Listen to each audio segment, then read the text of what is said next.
my uncle's entire fortune was left to whoever could crack his cryptic puzzle, turning our family into a pack of ruthless scavengers. Uncle Victor, the family outcast, had amassed millions in tech before anyone understood blockchain. While we struggled with dead-end jobs and mounting debts, he lived in a massive estate with 8 bedrooms, a wine cellar worth more than our homes, and a garage packed with luxury cars costing more than my yearly income. When Victor died unexpectedly at 53 from a heart attack, we assumed his wealth would go to some random charity, a final jab at the family who shunned him for years. Instead, his attorney summoned us to his office and read a bizarre will. To my grasping relatives who only reached out when they needed cash or to whine about their sorry lives, I offer one shot to prove you're more than your failures. Solve my puzzle, inherit my empire. Fail, and watch it all burn in a glorious blaze while you stand powerless. The riddle, printed on fine parchment and sealed in envelopes for each of us, read, "Where darkness sways yet casts no shadow, where quiet roars through endless night, where memories linger but time freezes, there lies the key to my final testament." Initially, we united like a true family. Aunt Clara suggested his old darkroom, where he'd spent hours developing photos. Cousin Ethan thought it pointed to his office, where he worked in near darkness, typing furiously. Mom insisted it was the cellar, home to bottles worth thousands. My brother Liam believed it referred to the attic, filled with dusty furniture under faded sheets. For weeks, we ransacked Victor's mansion like feral beasts. We shifted furniture untouched for decades, checked behind priceless artworks for hidden compartments, lifted rare carpets, and pried at floorboards until our hands bled. We scoured crawl spaces, inspected every book in his library for secret hollows, and even drained his pool to search for submerged clues. Nothing, not a hint. That's when our fragile unity shattered. Clara hired a private detective, charging $900 daily. Ethan bribed Victor's longtime maid with $1,200 for insights into his habits or secret stashes. Mom began sneaking into the mansion at dawn to search alone, claiming she needed silence to focus. Liam set up hidden cameras to monitor us like thieves. Tensions boiled over when Clara found something she tried to hide. While searching Victor's bedroom again, she discovered a loose floorboard under his ornate bed frame. Inside was a steel box with old photos and a second riddle in Victor's handwriting. Instead of sharing it as we'd agreed, she tucked it into her luxury handbag and acted innocent. Liam's cameras caught her in crisp detail. The next day, he exposed her in front of everyone in Victor's sleek kitchen. Clara denied everything until Liam played the video, her face shifting from smug to guilty in seconds. "Hand it over," Mom demanded, voice trembling with fury. "I found it fairly," Clara snapped. "It's mine by right." Ethan lost it, snatching her bag and dumping its contents onto the marble floor. The box burst open, spilling photos, a worn key, and a chilling note in Victor's script. "Only one of you truly deserves my wealth. The rest will face what you've earned." The photos depicted places from our childhood. The crumbling lake house where we spent summers before Grandpa's death, Victor's first rundown apartment above a deli where he taught himself coding, the shady fairground where he worked as a teen, running rides and saving every dime. One photo made Clara gasp, a derelict warehouse on the town's edge where Grandpa played hide-and-seek with us kids. "He wouldn't," Clara whispered, pale as death. "Wouldn't what?" Liam demanded, snatching the photo. She looked haunted. "Grandpa told us scary stories there during storms. Victor was terrified of that place after what happened." Ethan examined the key, its scratches suggesting recent use. "This isn't for a bank vault. It's been used often." The warehouse was 40 minutes away, on 12 acres of swampy land owned by our family for generations. We piled into Liam's SUV, the air thick with distrust. No one spoke except for directions, though I noticed Mom texting her fiancé, likely dreaming of how the inheritance would fund their wedding. The warehouse was as I remembered. Rusted walls, shattered windows, the stench of rot and stale water. A shiny new padlock secured the door, and Ethan's key opened it with a sharp click. Inside, the impossible greeted us. The warehouse was pristine, with polished concrete floors, fresh walls, and modern lights. In the center stood an antique table with 5 chairs, each holding an envelope with our names in Victor's neat handwriting. "This is madness," Liam muttered, drawn to his chair like a magnet. My envelope held a new riddle, personal and ominous. "Face your final trial with care, for one truth will end your greed's despair. Choose what matters most, or join me as a spectral host." Below was a typed confession that shook me to my core. 15 years ago, during a hide-and-seek game in this warehouse, a rotted floor collapsed. Ethan, then 8, fell through, breaking his leg so badly bone-pierced skin, blood pooling fast. We kids fled for help, but Victor, 13 and sturdy, stayed.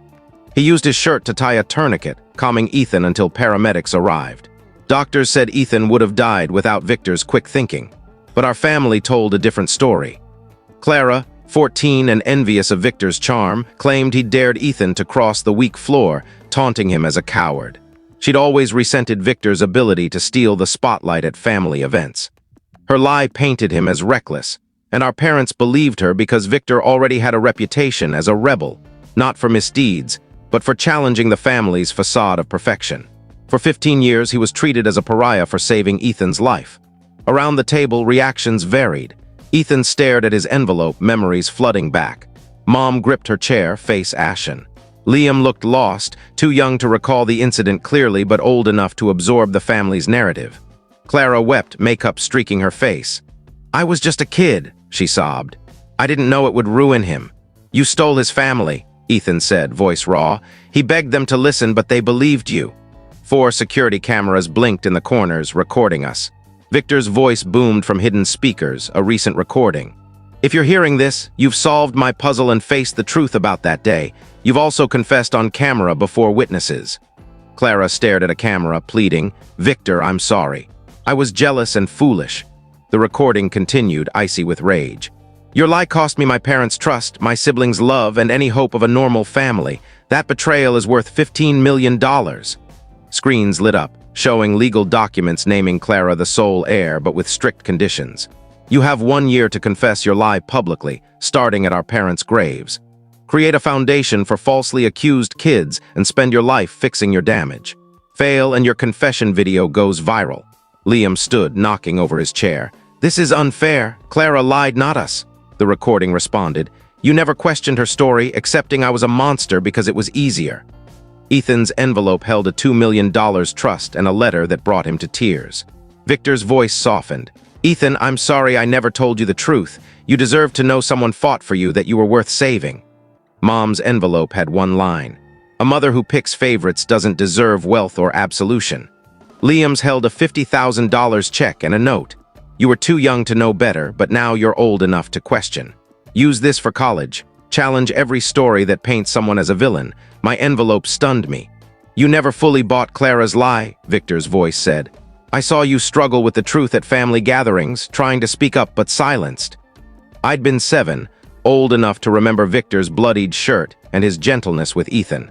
My envelope named me executor of a $3 million trust for truth-tellers who find courage late but still act. The cameras would upload our confessions to social media in 1 hour unless someone took responsibility. Clara promised to confess publicly, but Mom shocked us. Standing before the main camera, she said, "I'm Ellen Marsh. I failed my son horribly. I believed Clara's lie about Victor without questioning, choosing the easy story over the truth. My failure cost Victor his family." The cameras stopped. Silence fell, broken only by Clara's sobs and distant traffic. 6 months later, Clara founded the Victor Marsh Foundation for wrongly accused kids, helping a teen expelled unjustly. Ethan donated his trust to expand it, started therapy, and spoke on family scapegoating. Mom built a memorial garden at the hospital where Ethan recovered, volunteering there until her death. Liam studied law to help the falsely accused.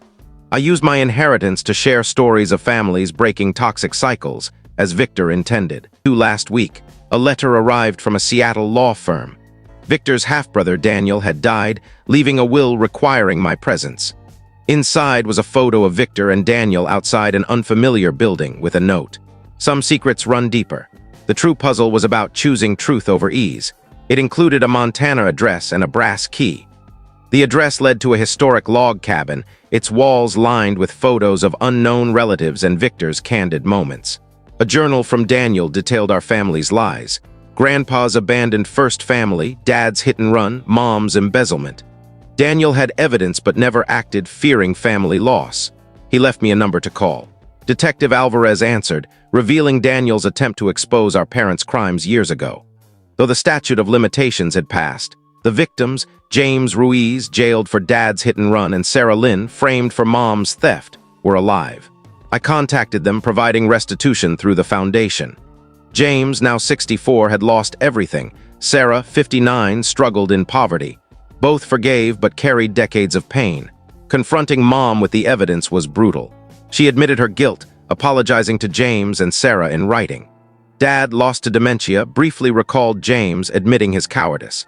The foundation righted smaller wrongs, healing old wounds. Clara found unsent letters from Victor, forgiving us but lamenting his isolation. He'd hidden his heart condition, shaped by our family's rejection. Daniel's final gift was a Montana retreat center for families facing false accusations. I run it now with Ethan and Liam on staff. Mom passed her last words an apology. Dad, lost to dementia, still asks about James. Last month, Sarah's case led her old company to admit corruption, clearing 17 others. Sarah and James now advocate with us. Yesterday, an envelope arrived with a photo of a young woman, Emma, Victor's daughter, and her Portland address. I'm driving there tomorrow. Our family's secrets end with me. Emma's truth begins now.